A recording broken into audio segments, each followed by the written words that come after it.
Hello, welcome to White Birch Tarot and Astrology. This is the tarot reading for the partial lunar eclipse in Pisces, which happens on August 28th at 12:12 a.m. That's on the east coast of the U.S. So if you're east of that, it's going to be on August 27th. So adjust accordingly. And I know that I can see the eclipse from here, I guess, partial. I don't know if I can see all of it or not.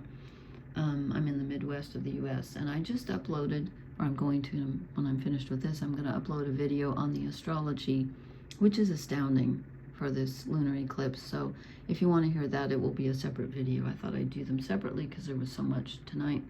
It's only, I think it's 14 minutes long. It's not that bad, but I'm using the Wild Unknown Pocket Archetypes by Kim Krans. I kind of wanted to do a shadow reading, actually, but I'm going to leave that for another night because these just wanted to come out. So I'm doing the planet thing again, and I hope I can remember who everybody is because I've got so many. It looks like a menagerie here. Now let me think. Oh yeah, okay. I forgot what I used for Uranus before. Maybe I didn't do Uranus before. But anyway, I'm going to start with the moon since we're having a partial lunar eclipse. Oh, actually, I was going to start with a couple quotes.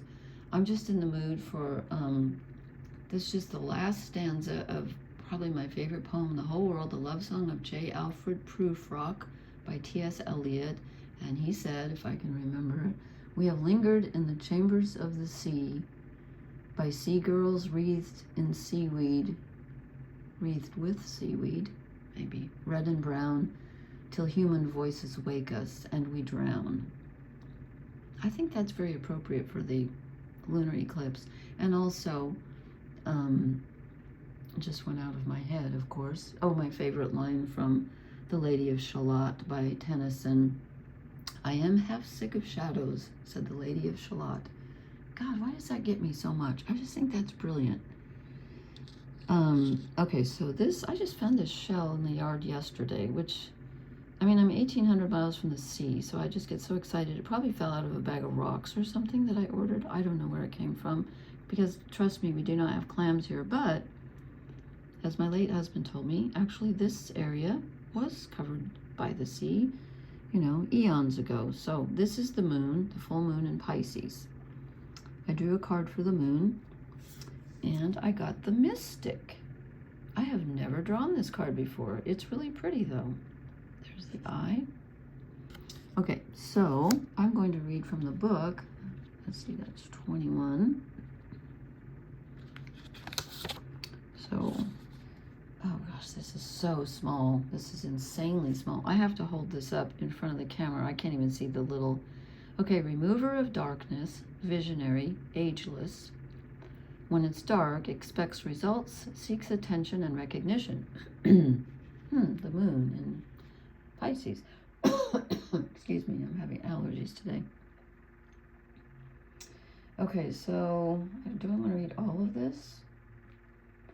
The mystic is often misunderstood in our culture, depicted as a wandering or lighthearted daydreamer.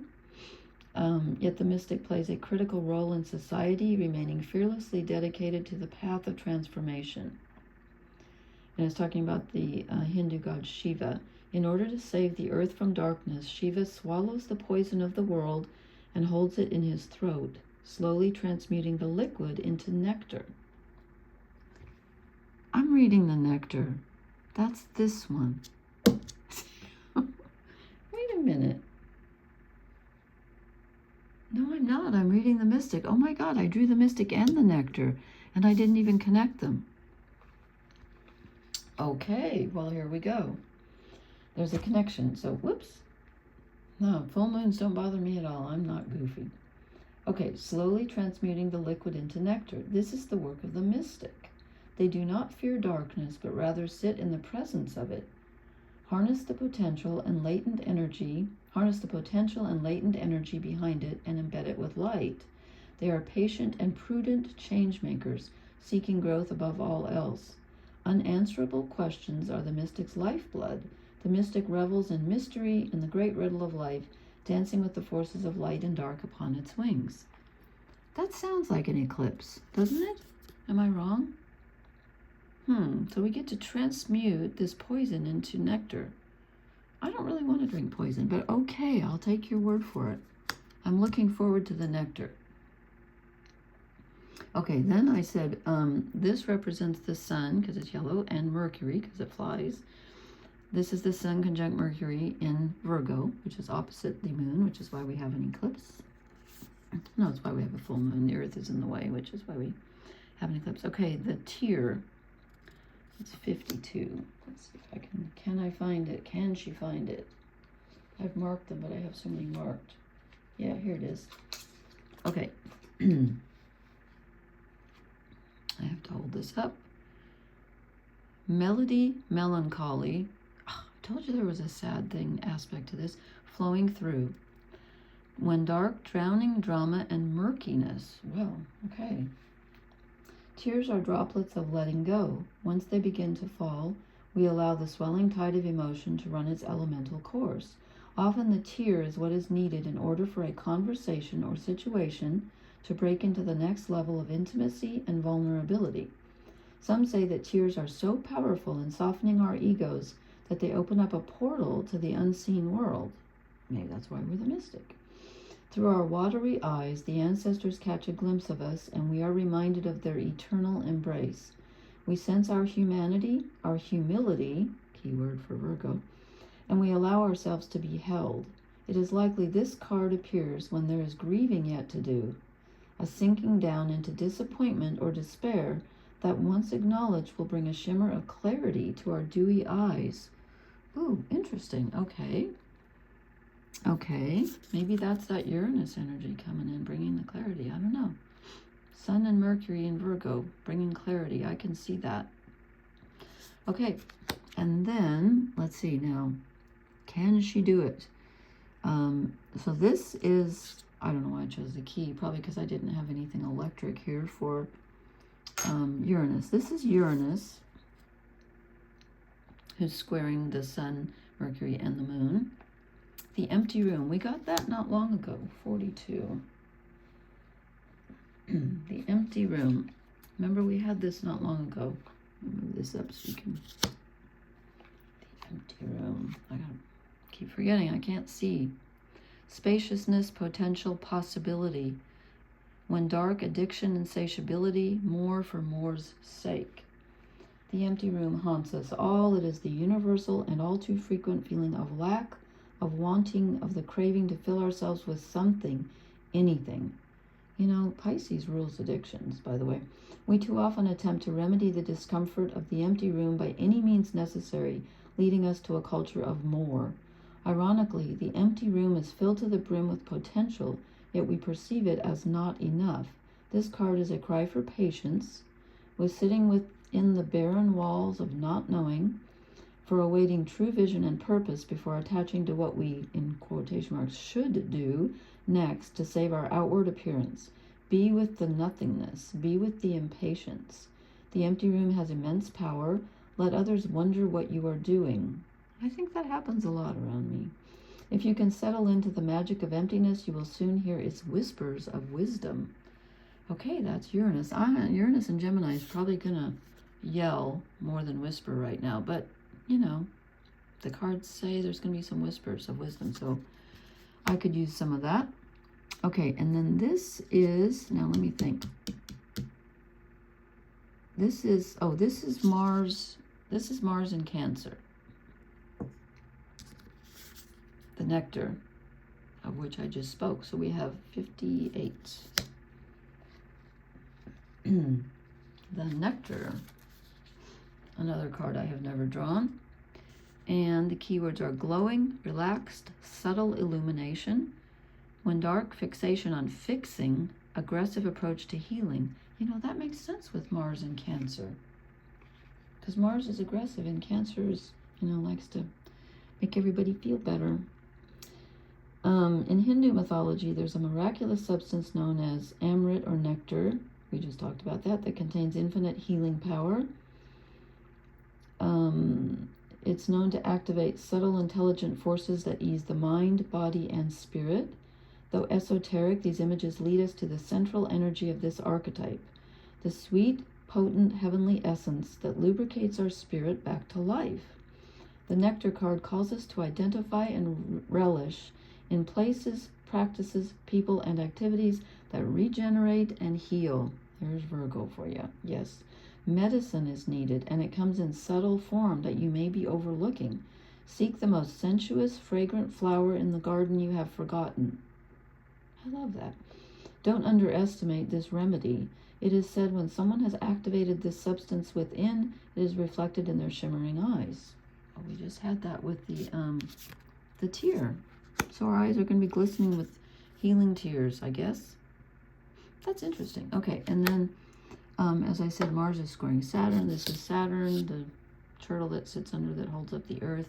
It's turtles all the way down. And look, what we get for Saturn, the Judge. And that is what? 14. I can do Roman numerals, but sometimes it takes me a minute. And then I have one last card that came out, which I think I know. I'll put it over here. I think I know why that came out. Okay, so we have the Judge. I think this is Saturn. Discernment, advocacy, right action, compassion.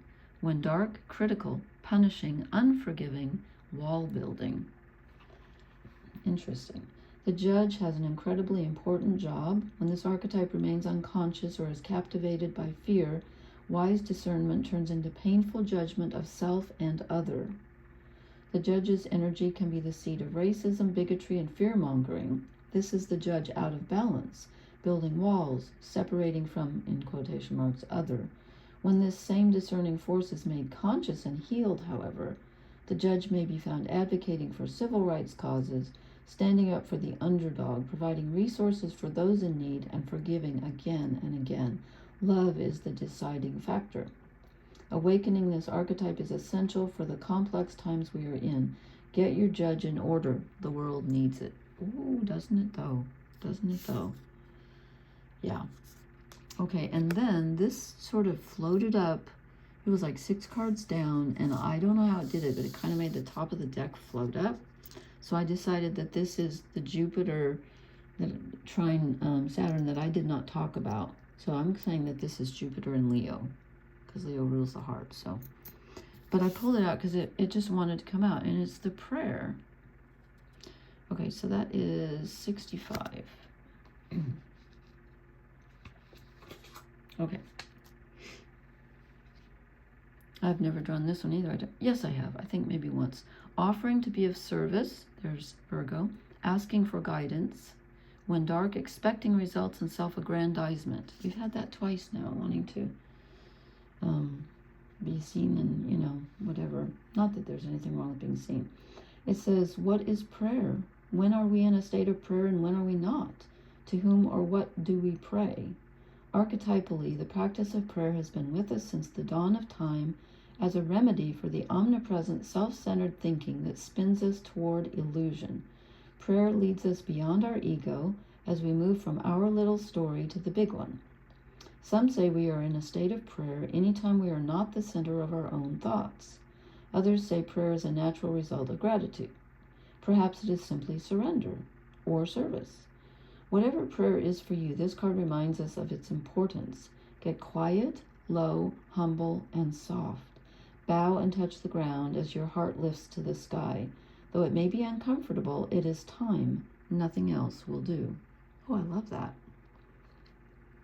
What's that quote? I don't have my notebook down here from Rumi. Something about, I can't remember it. Something about kissing the sky. I don't know it. I'll read it next time, try to remember it. But anyway, that's a lovely way to end, I think. So, I hope that brings some kind of clarity or just some reassurance. I find this energy to be a little bit unbalancing, more than a little bit. Let's just face it. It's kind of unbalancing. Things have been wonky for a week. So, hope this is helpful. Please leave me a comment. Feels funny when it's a blank screen there, so I'll put these back out. Leave me a comment. Let me know how this resonated. I hope you have a wonderful eclipse, and I hope that whatever occurs to you is life-changing in a really positive way. Thank you for being here. Blessings, everyone. Good night. Oh, and please hit the like, share, and subscribe buttons. I keep forgetting to say that.